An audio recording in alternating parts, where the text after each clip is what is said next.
Hello, everyone. We're sitting here with Will Montgomery. I've been wanting to do this interview for a while.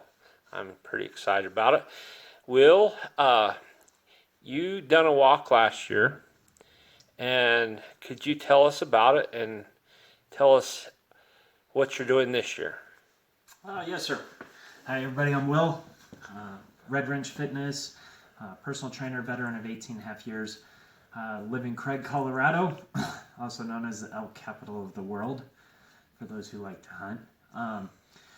Last year, I woke up and I decided that I wanted to support a local veteran that was in need, and he was having a difficult time. He had some financial things came up, and he just weighed pretty heavy on my heart, and I didn't really consider too much of really knowing the kid, or I didn't even know who he was. I just knew he was a local veteran because I didn't grow up in this town.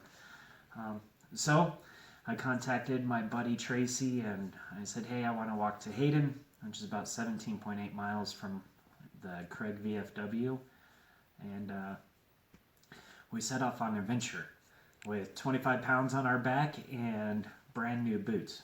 I don't know why I did that. That was stupid. I said in the army forever, and then Yeah. here I'm gonna wear a brand new pair of boots like an idiot.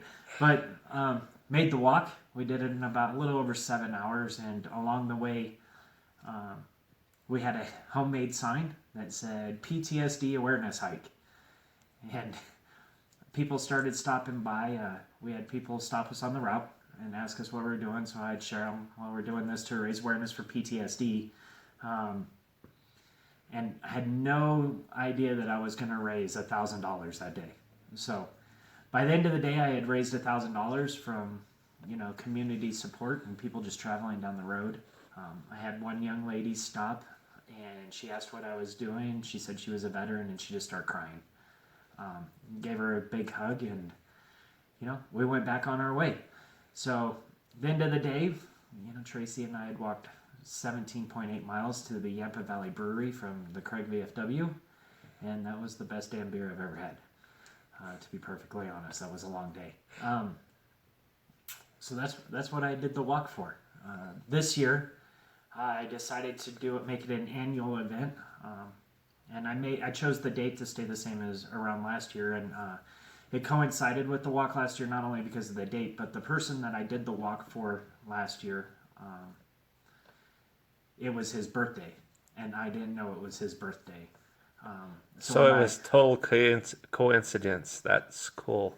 That date was meant for him. It was meant for Corey Hudson that day. And I handed that money. I sent that money to a check, and his wife had contacted me back and said, you have no idea how much this meant to Corey, and just so you know, that was his birthday. And my eyeballs started to sweat a little bit.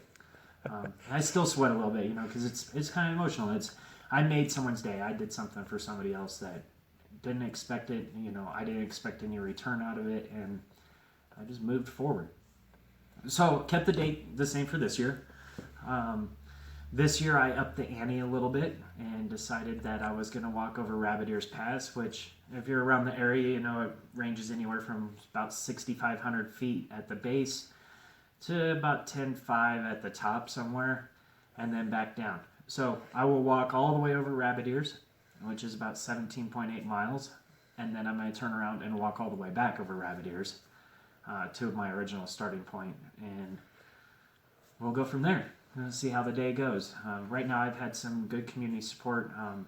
I've had Chapman's Auto has offered to be a sponsor.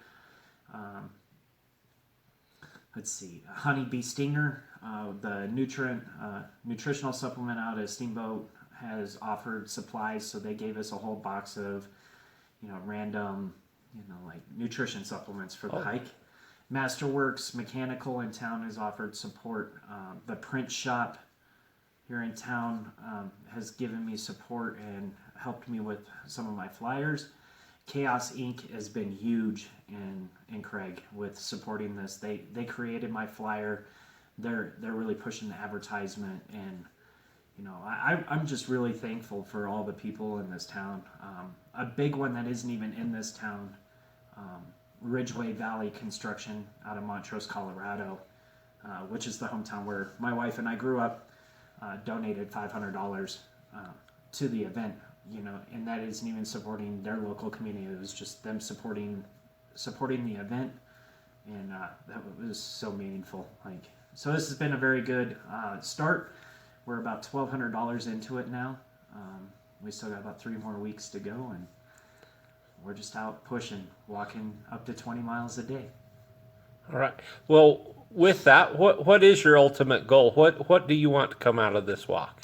My ultimate goal for the walk is, obviously, it's to raise awareness for post-traumatic stress disorder and traumatic brain injury, and I really understand that there's a variance of that, and there's many different forms of what I call PTSD, but I'm really focusing on our combat soldiers, our military personnel that have served in the community, and some of the struggles that we go through. So I partnered with the local VFW and talked to the commander down there, and he informed me that they have a fund called the Comrade in Need Fund.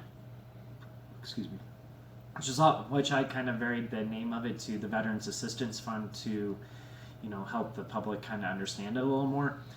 This fund is designed to have if a veteran's struggling, they need to pay electric bills, having problems with car, basically if life just happens and they need some help with some finances that are essential needs, not I want to go to the bar that night, but they can go in and request money from the VFW. Will, how much money are you wanting to raise? What is your goal for this year?